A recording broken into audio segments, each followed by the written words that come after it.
El presidente Donald Trump tuiteó que afortunadamente el programa DACA no estaba en la ley de gastos que firmó tras ser aprobada por el Congreso después de varias horas de cierre del gobierno, aunque matizó que las negociaciones sobre el futuro de los Dreamers comienzan ahora. La fuerte tormenta que afecta al noreste de Estados Unidos sigue causando estragos, por lo que las autoridades pidieron no viajar a la zona por la acumulación de nieve. El Departamento de Seguridad Nacional ha elaborado un borrador para determinar si los inmigrantes que reciben beneficios del gobierno constituyen una carga pública. La medida también podría acabar con el acceso de los hijos estadounidenses de inmigrantes de bajos recursos al seguro médico. Y con un gran espectáculo de luces quedaron inaugurados los Juegos Olímpicos de Invierno en Corea del Sur. Nuestra cadena hermana NBC transmite la ceremonia a partir de las 8 horas del este. Hasta aquí, minuto 59, yo soy Paris Sauca. Fondos federales. El Congreso aprueba el presupuesto que dará 2 años de financiación a la actual administración. La iniciativa deja fuera a los Dreamers. En la mira, el gobierno evalúa poner trabas a la legalización de los inmigrantes que reciben sellos de alimentos y otros beneficios públicos. A salvo, los 900 Dreamers que sirven en el ejército de los Estados Unidos no serán deportados. Así lo aseguró el jefe del Pentágono. Caos por fuertes nevadas. Viajar en el centro y noreste del país será difícil o imposible debido a la acumulación de nieve. Unos 1.400 vuelos han sido cancelados y casi 4.500 sufrirán retrasos.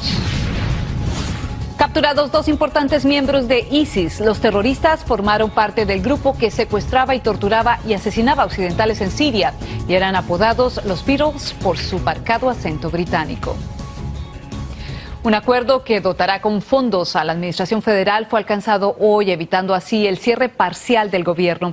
Sin embargo, esta medida excluye una vez más a los jóvenes soñadores. En Washington se encuentra nuestra corresponsal Lori Montenegro con toda la información. Muy buenos días, Lori. Muy buenos días a ti, Vanessa, desde Washington. El cierre solo duró unas pocas horas y, como bien dijiste, finalmente el Congreso aprueba una medida que realmente aumenta los gastos para el Departamento de Defensa y también para algunos programas sociales. Pero como bien ya sabemos, a pesar del intenso cabildeo de los Dreamers y las exigencias de muchos demócratas y algunos republicanos, no se incluyó nada para proteger permanentemente a estos jóvenes. Poco después de que el Senado votara, el líder de la mayoría, Mitch McConnell, anunció que la semana entrante la Cámara Alta comenzaría a debatir el tema de los Dreamers.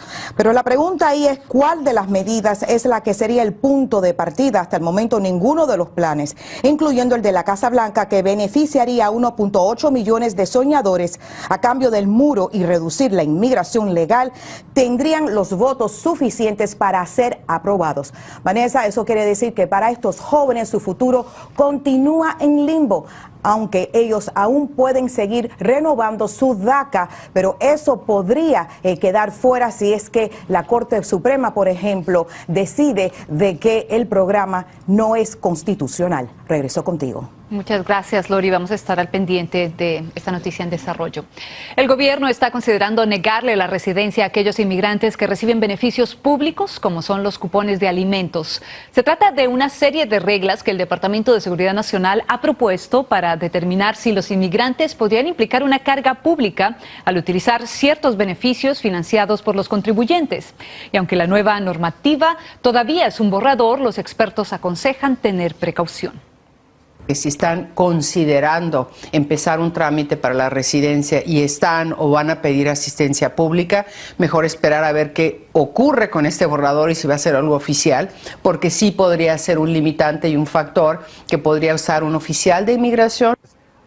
Según las nuevas reglas que el gobierno evalúa implementar, también estarían en la mira aquellos inmigrantes que inscriben a sus hijos nacidos en los Estados Unidos en el programa de seguro médico para niños conocido como CHIP. Estamos hablando de la amenaza justamente de armar fuerzas fronterizas, como vos decías. Se trataría de 30.000 combatientes que, según anunciaron, ya se están entrenando. Por eso la repercusión. Vamos a ver algunas de ellas.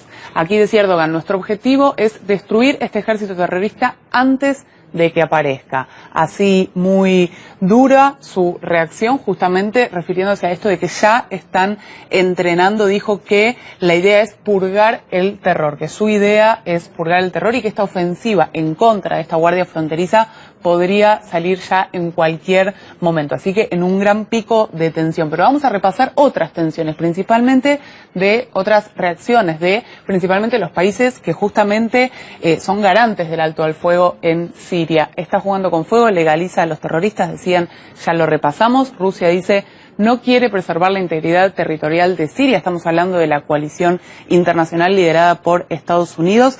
Ataca a la soberanía de Siria, justamente dice propiamente Siria, y agudiza la crisis, dice Irán. Porque aquí hay dos actitudes, dos posiciones. Una es la paz en Siria, que es lo que estos países están intentando mantener, y acusan entonces a la coalición internacional de querer romper todo el tiempo este acuerdo, por ejemplo, con esta actitud. Sí, tú ya lo mencionas, Siria sostiene que vulnera la soberanía territorial de su país, pero ¿qué acciones ya ha anunciado que va a adoptar el gobierno en Damasco? Bueno, no sabemos exactamente qué forma va a adoptar, pero sí que la mirada es muy dura porque el ministro de Asuntos Exteriores dijo: cualquier ciudadano sirio que participe en la milicia apoyada por Estados Unidos es un traidor al Estado y al pueblo asirio, así que muy dura será la postura respecto a quienes no justamente formen parte de estas milicias. Pero vamos a repasar el mapa, cómo es que se conforman estas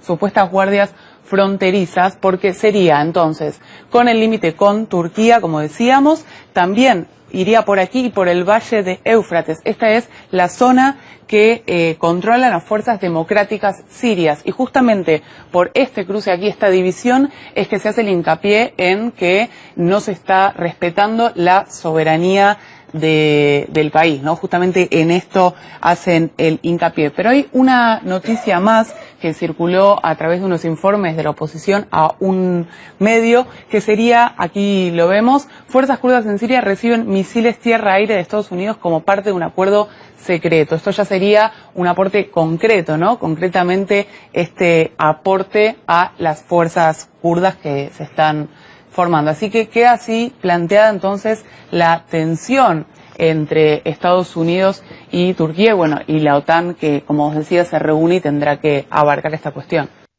Esta jornada, el Departamento del Tesoro de los Estados Unidos aprobará sanciones adicionales a Pyongyang, algo que supone elevarles el máximo nivel en un periodo de 2 semanas. Su objetivo es fortalecer su aislamiento internacional. Anteriormente, el presidente Donald Trump había anunciado la designación de Corea del Norte como Estado patrocinador del terrorismo.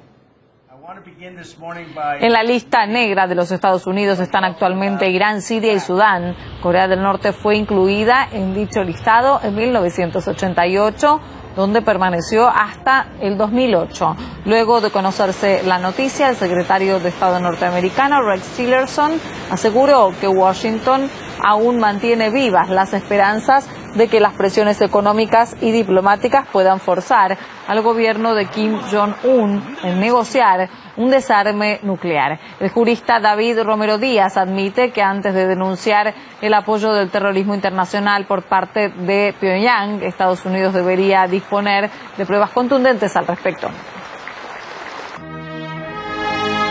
Es algo normal de la agenda política internacional, de la estrategia política de Estados Unidos en ubicar a Corea del Norte dentro de ese famoso régimen del mal que apoya el terrorismo internacional.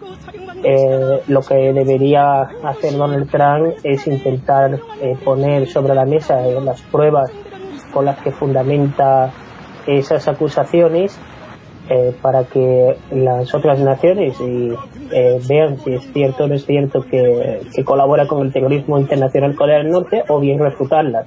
Creo que sería interesante que Rusia y la República Popular China, entre sus potencias regionales de la zona, intercediesen a favor de un diálogo y mediar e intentar congelar o intentar apaciguar esta crisis que ya llevamos casi medio año en ella. Washington reitera su retórica beligerante en el Consejo de Seguridad de la ONU. Exigen de Rusia y de China aumentar la presión sobre Corea del Norte dentro y fuera del marco de Naciones Unidas.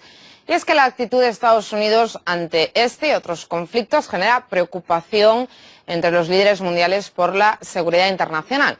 Javier Sanz ha analizado los posibles escenarios de futuros enfrentamientos bélicos y nos lo va a contar porque... ¿Cuál es el panorama, Javi? ¿Cómo estás? Bueno, María, viendo las tensiones que hay actualmente en todo el panorama internacional, vamos a analizar justamente algunas de estos frentes que pueden convertirse en una guerra real, incluso en un conflicto nuclear. Vamos a conocer una de las más llamativas, actualmente las más mediáticas, las tensiones que se están viviendo en la península coreana. Vamos a conocer sus protagonistas, empezando, como no, por Corea del Norte y su presidente Kim Jong-un, con esas pruebas de misiles. Recordamos la última, el pasado 29 de noviembre, un misil que podría tener alcance a suelo estadounidense. El segundo protagonista, su vecino del sur, Corea del Sur, con los ensayos militares que tiene su principal aliado en todas estas tensiones, con los Estados Unidos. Y por último, el presidente actual estadounidense, Donald Trump, y su palabrería bélica en Twitter, que pueden llegar incluso a ocasionar que este conflicto, que estas tensiones llegue a una verdadera guerra nuclear. Uno de los segundos conflictos que puede llegar también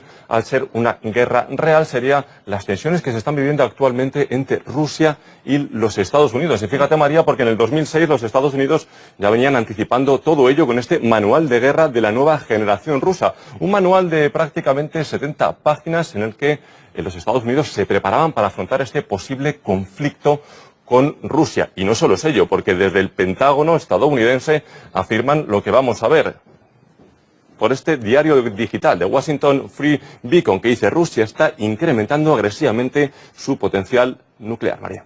Bueno, por alusión, ¿qué hizo entonces Rusia? Obviamente la respuesta por parte de Rusia no ha tardado en llegar, en palabras de su presidente Vladimir Putin, que decía que Estados Unidos, de hecho, ya se retiró del tratado de misiles de corto y medio alcance, haciendo alusión a esta actitud agresiva que está, por así decirlo, minando la situación y las tensiones en la región, y también podría retirarse del START, que es otro tratado muy importante. También Washington no ha tardado en contestar al presidente Vladimir Putin diciendo lo siguiente, que en estos tratados ellos están trabajando para preservar y reforzar el tratado sobre misiles de alcance medio y corto. Y todo ello, María, envuelto en la ya famosa venta de armas, que fíjate, porque el titular lo dice bien claro, lo vamos a leer aquí: la industria mundial de las armas, primer aumento en ventas desde el 2010, este pasado 2016, y te voy a leer la cifra porque es escalofriante: 370.000 millones de dólares para la industria armamentística. Ya lo vemos, la situación como está, veremos en un futuro qué pasa con todos estos conflictos que vemos en el panorama internacional. Bueno, y seguiremos pendientes también de las reacciones que seguro se van a suscitar. Muchas gracias por esta información, Javi. Y el analista internacional Pedro González Munné considera que Estados Unidos es una fuente de agresión, ya que utiliza todos los mecanismos a su alcance para atacar a los que no se posicionen como sus aliados. En primer lugar, hay que entender que los Estados Unidos son un imperio que pierde terreno, pierde poder, un imperio que con esta administración Trump ha perdido la credibilidad en el mundo entero, inclusive entre sus propios aliados, pero es un imperio no más. O sea, ese es el sentido del poder, la famosa palo o la zanahoria. O estás conmigo o sencillamente te ataco en cualquier forma posible. Las formas de terrorismo de Estado de los Estados Unidos, usando drones, asesinatos, intervención en países, no es nada bueno desde el surgimiento del imperio. Y hoy en día es lo mismo. Las guerras se llevan primero en los medios de prensa, en la desinformación, en los ataques verbales, y después, bueno, se llega a las sanciones económicas hasta que al final, bueno, viene la intervención militar.